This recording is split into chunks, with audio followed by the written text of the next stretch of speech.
Hey there, welcome back to another video. This time around, it is my review of the 1994 romantic action adventure film, The Jungle Book. Now, in my opinion, this is honestly a pretty underrated film.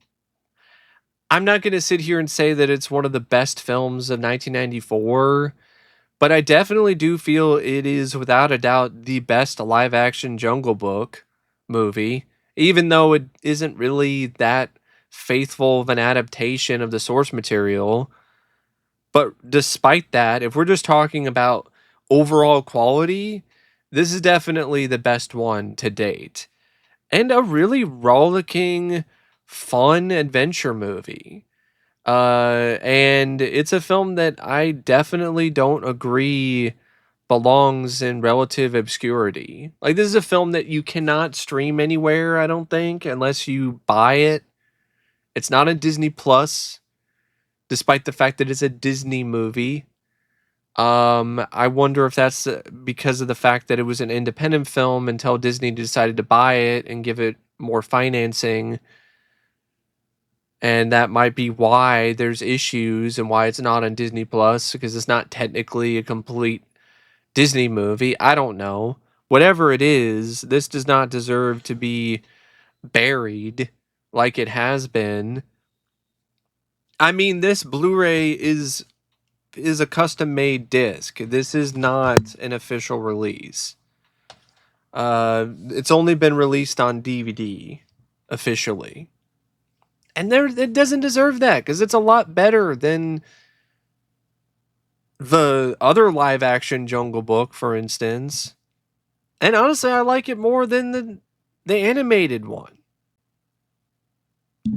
But that's just me personally. Now, before I get around to sharing more of my thoughts on the film, I would like to give a special shout out to Sean for requesting this review. And if there's another film, TV show, or topic that you would like to see me discuss in the future, feel free to donate to either my PayPal or to my Patreon. Link to both is in the video description down below, and I will try to get to your request as soon as I possibly can. Now, the film is directed by Sommers, who prior to this, he did another project with Disney. I think it was like The Adventures of Huck Finn.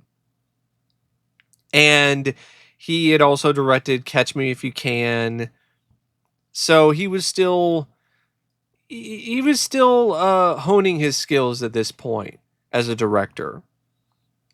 But I think this is really the first film that he did where he really started to find his footing and really started to show the potential that he would showcase with films later on in his career, like Deep Rising and The Mummy. Because I feel that his direction in this is, for the most part, fantastic. I thought he did a really good job directing this movie. This film has a very epic size and scope and overall feel to it, and I think a lot of that is due to what Steven brought to the film with his wide shots, his camera pans, the zooms, and so on and so forth. And he just has a way with creating shots that just have a very adventurous feel to them. And for an action adventure movie, you definitely need that. And I feel he absolutely brought that to the table and then some. And this is not necessarily the easiest kind of shoot or the kind of film to put together from a filmmaking perspective because of all these different things that are working against you. You have the elements because he shot this on location in certain jungles in different parts of the world or different locations that were chosen to represent the jungle. But those locations have a lot of limitations and a lot of obstacles that directors have to overcome. And then on top of all of that, you throw in animals, which are notoriously difficult to deal with. And then you throw in kids. So I think Steven Sommers he was given a lot of things that could have caused him to trip and fall on his face. And instead, he stood tall throughout the entire production. And it really shows when it comes to the overall quality of his direction in this film. And it was also his choice to have Jason Scott Lee be the lead of this film. He fought for Jason, even though Disney didn't want him to be the lead because they felt he was too old. Steven put his foot down and was like, no, he is the right guy for the role, and I will not accept anything else. And Disney decided that they were going to stick with what Sommers had in mind, and it paid off, in my opinion, because Jason Scott Lee was just perfect for the role of adult Mowgli, because he just had that intensity that the role required, but he also had that soft side, that innocence that the role also needed, and he was a good enough actor to pull off both. And he also had a good rapport with the animals, which is harder than you might think when it comes to trying to get for a film like this. Because animals can be picky, man. Animals can be like, hey, I don't like this guy. And then they don't want to cooperate. And then they don't want to act. And Sommers is just such a trooper with this. This was more than likely not an easy shoot. Having to deal with all these animals, either on location or on set, having to deal with the animatronic snake, which probably didn't work all the time. So that's why there's some really bad looking CGI in some shots. I mean, this was a genuinely strong effort by Stephen Sommers. And I feel that it is probably one of his more overlooked films of his career as well, when it comes to his filmography as a director. Now, Steven also helped co-write the film along with Ronald Yanover and Mark Geldman. And I think this is a pretty good script. I think there's some moments where it's a bit wild and uneven, a little bit like my hair right now. As you can see, I'm just constantly trying to mess with it, but kind of it tends to happen like that when I get out of the shower. But this is a screenplay, though, for the most part, that I feel really does have the right idea. It's not a really great adaptation of The Jungle Book by Rudyard Kipling. If that's what you're looking for in terms of this film being very faithful and accurate to the source material, you're not getting that with this movie. But what you are getting is a really effective spin on it, taking elements from that story and weaving something similar, but also something a little bit new, a little bit fresh.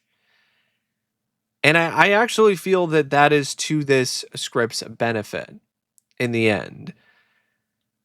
There really wasn't a need for another musical at this point, or another take on the Jungle Book that was the exact same story and exact same vibe and overall style and feel as to what we got in the 60s. So, and with other live action adaptations. So I like the fact that the writers here, they took inspiration from other adventure stories from like Edgar Rice Burroughs, specifically, definitely some Tarzan, and threw that into this script, added Jungle Book characters, and I think it's a mix that was pretty successful. And I like the fact that the screenplay focused a lot more on the humans. And I know that's something that normally is a problem with some adaptations, or some stories where they focus too much on the human characters and not enough on the animals, or not enough on the machines or the robots, or so on and so forth. But here I think it's something that really works, because the focus on the humans is, for the most part, really well done. The characters are fleshed out pretty significantly.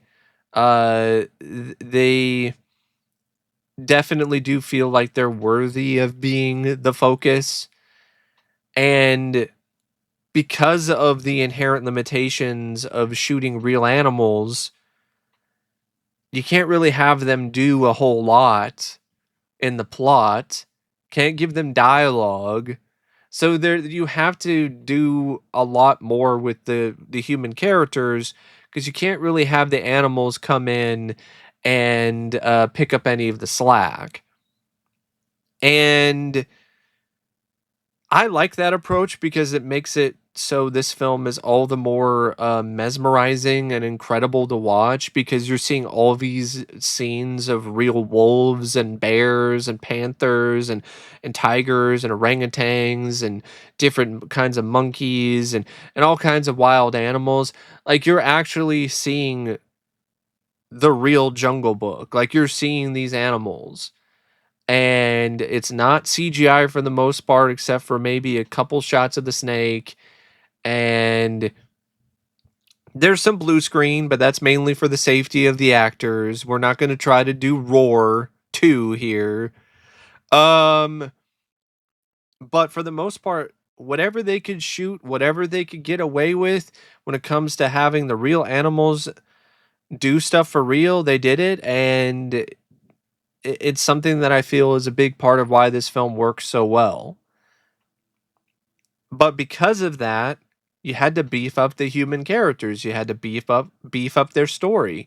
You had to really make a romantic relationship, or an entanglement, so to speak, with the characters into something that's a prime aspect of the story. So you had to really focus a lot on this romance between Kitty and Mowgli, and the jealousy that is felt by Kitty's suitor, Captain Boone, and how that ultimately boils over. And you had to have stuff where Mowgli is being taught the ways of society, and is trained to speak English, and to be more of a proper Englishman. And that is all stuff that definitely had to be in there to add a little bit more to the story, a more characterization, and also make Mowgli into a much more interesting character. Where instead of him just being this boy who was left in the jungle and grew up with animals, he actually has a moment where he slowly is able to integrate himself into society.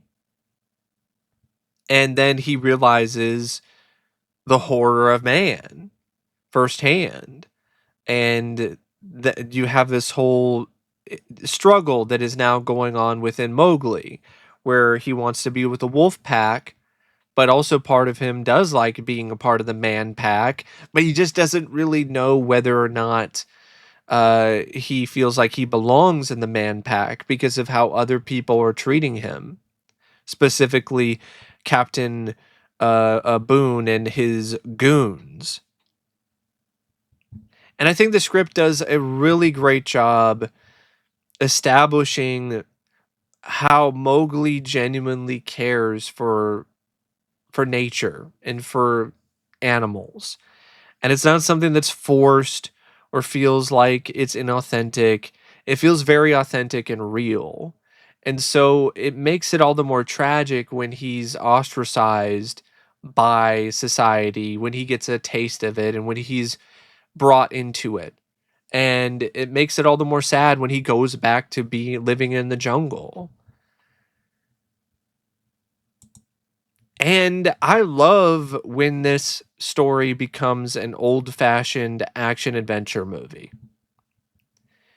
When Boone finds out from Mowgli about this monkey city that has all of these treasures, and he wants to find the monkey city himself and reap all the rewards from it. He wants to find the city and take all the treasures and become this newfound king of India as a result.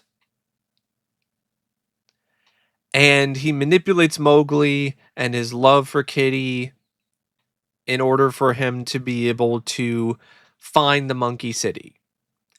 And I really like that at that point of the film, it just becomes, for the most part, a nonstop rollicking adventure. Like, it's a rip roaring good time, with the right tongue in cheek approach to things, as well as a little bit of some genuine intensity. This screenplay and this overall film is surprisingly edgy at points for a Disney movie. Like the tiger attack at the beginning with Shere Khan that ultimately leads to Mowgli being left in the jungle to fend for himself and being raised by wolves. There's some aftermath shots of people all cut up and bloody. And later on in the movie, there's a discussion between Mowgli and Boone where Boone's talking about using a special knife to stab people in the stomach, and then you press a button and then these three blades pop out, and then he's talking about ripping people's guts out with it. And then you have the quicksand scene where one of Boone's goons winds up drowning in quicksand. And you have this other scene where this other goon, he winds up getting buried alive in sand. And then you have another moment where this one other guy gets stalked by a tiger and killed. He's killed off screen, but the way that things are set up and the way that it's shot, it's straight out of a horror film. You did hear the guy screaming his head off, um, and then everything just stops, like it's straight out of a horror movie.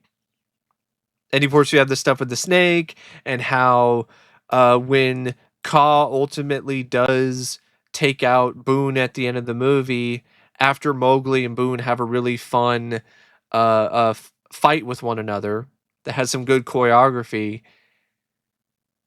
He's under the water and he's seeing all these different corpses, all these skeletons of different people who tried to steal from the Monkey City and became victims of Ka. Like there's some genuinely edgy, sharp moments in this script. So this script has claws.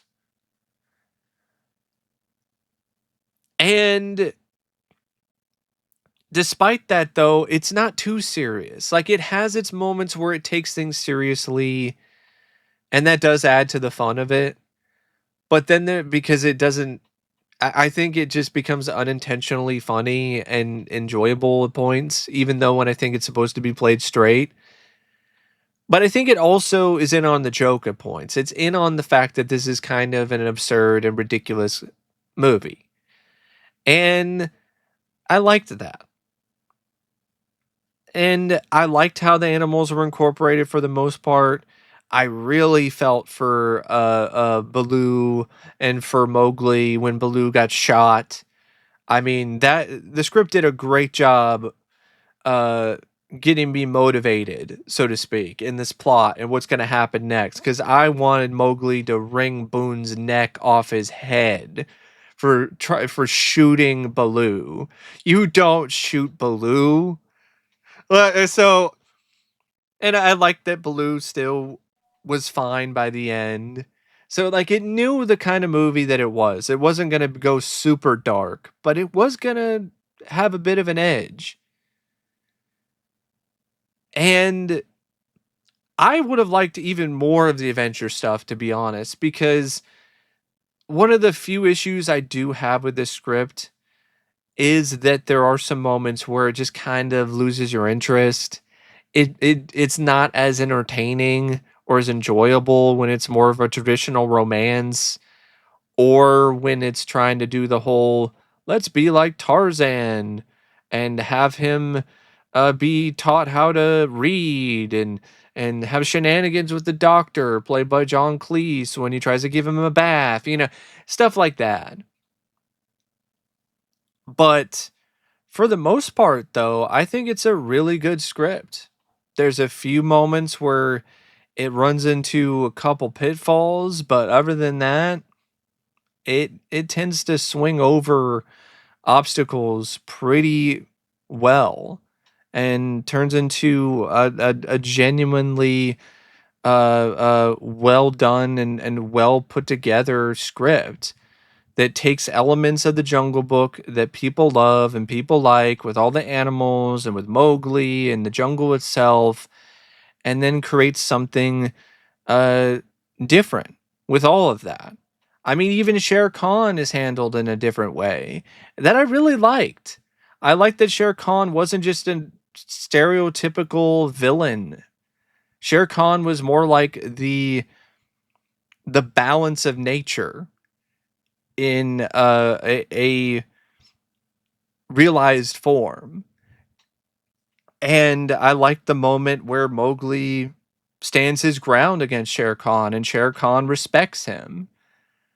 I thought that was a really nice touch.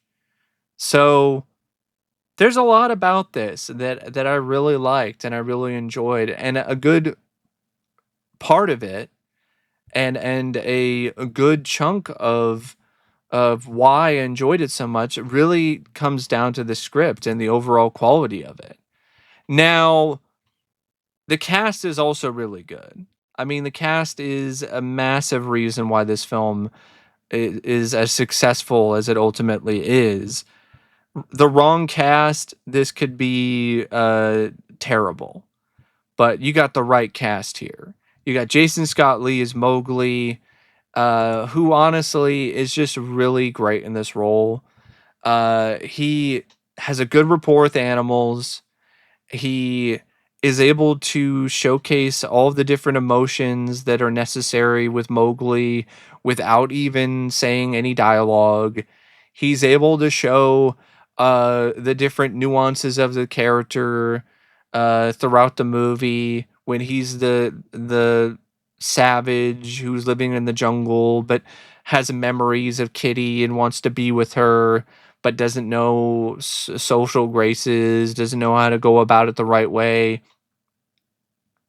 as well as the moments of Mowgli's life when now he's become more knowledgeable about society and he's become more proper and more of a gentleman and more understanding of what it's like to be ostracized from society in general and what a lot of things entail in terms of how to properly go about courting a woman. And he does a great job showing a lot of those traits as well. And he's just very charismatic too. He's not really approaching it in a way that is boring or just lacking charm.